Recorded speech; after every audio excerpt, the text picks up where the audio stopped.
Okay, we're taking a closer look at this second chance body armor. It's a level 3A soft panel, and it's quite a few years old. Obviously it's been used. It's retired, so we took it out and we were doing some night shooting, and we went ahead and shot it with a few different types of ammo to get an idea of what they would do to it and how much it could handle. And you saw that earlier. And obviously nothing went through the armor, and they all sort of deformed in different ways, so I figured I'd take a moment and take a closer look at how these deformed. So I'll just start at the top here. We shot it with a 38. This is 38 Gold Dot, if I remember right. And what we're looking at is the bullet, the hollow point, fairly aggressive hollow point, took a bite of Kevlar, swole up, became a ball, and just stopped its forward momentum. So pretty good job there. Really didn't even put a dent into the Kevlar beyond that hole there. We'll just go down to this 22 short, kind of just for fun. It's not an effective round, obviously, but the smallest round out there. Definitely deformed it. The only thing you could say about the 22 short is if you had to take a shot from something, I guess most people would choose that for sure. Going over to the 40, obviously this one was the larger of the two 40s. I wasn't able to reclaim this one as we were pulling some of the other rounds out. The 40 full metal jacket was lost. But taking a look at this, again, Gold Dot, fairly aggressive hollow point. It took a pretty good bite of the Kevlar, swole up and turned into a mushroom shape, and stopped all its forward momentum, and the vest was able to stop it easily. This one, if we take a look, it did take a bite out of a few layers of Kevlar, but nothing got through, so this again did not get through the body armor panel. Let's go to the 9mm next.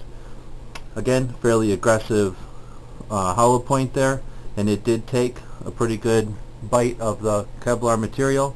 Again, it swole up the way it's supposed to, stopped its forward momentum, and you could see the way we were shooting it wasn't ideal, but the force of that 9mm was nothing like the force of that 40 caliber when it shot.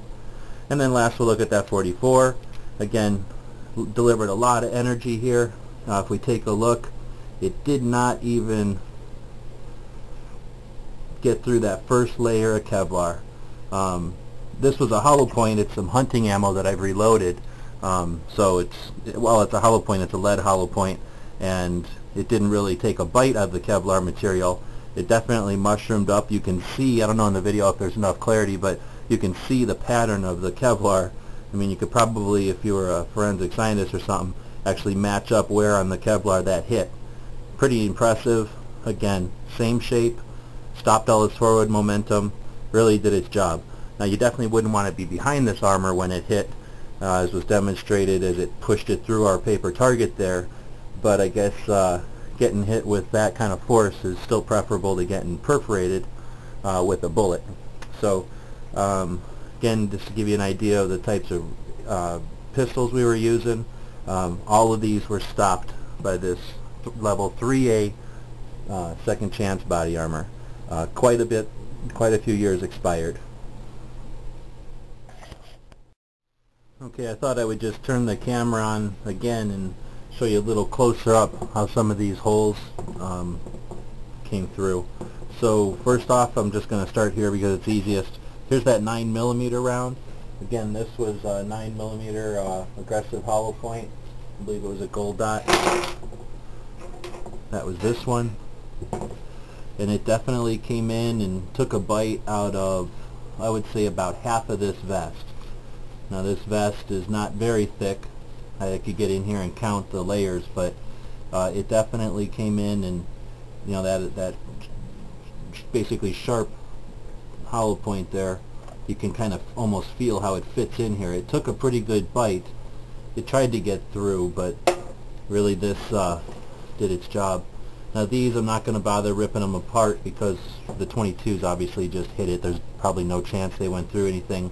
The full metal jacket, If I move around here, I can see most of the Kevlar underneath, and I don't even see any dents or anything, so I'm guessing that it did its job and just deformed that bullet to slow it down. Now this one, I hate to rip a hole or anything, and I can see where it hit right on the seam. Inside of here, over here you can see the way that it's made is sort of like a quilt. There's some stitching of some heavy thread, and that's just where this 38, again an aggressive 38 hollow point, came through and hit, and you can see where, just below there, you can see where it disrupted the first layer. Without tearing it apart though, it really doesn't look like it got through that first layer, more than that first layer. Now we're going to go to the 40, which again was a pretty dramatic shot to this armor, and we've got a little bit of a hole here where we used to get it out, and I'm looking, there's the hole. So on this one, more like that 9mm, quite a bit of material, but I'll tell you what, with that 9mm, when I pushed the round into the material, I could really feel where it went almost all the way through.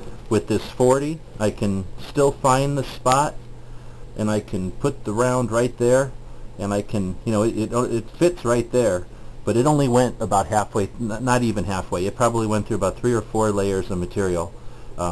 There's substantially more behind this round than there was behind that 9, which may have something to do with the diameter. I'm not a ballistic technician, so I'm really not sure.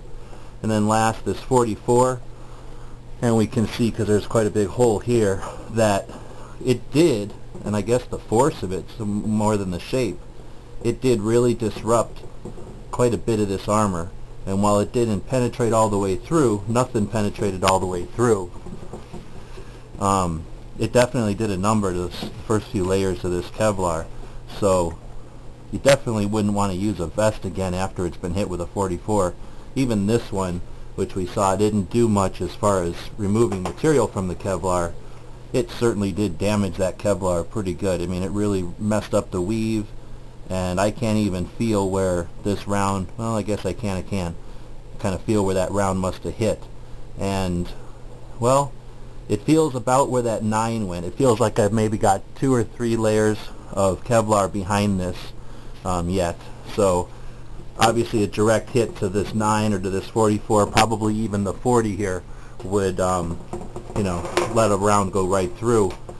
But it's kind of interesting. I don't know if that was really all that descriptive on the video, but like I said, I figured I'd throw the camera back on just in case it was.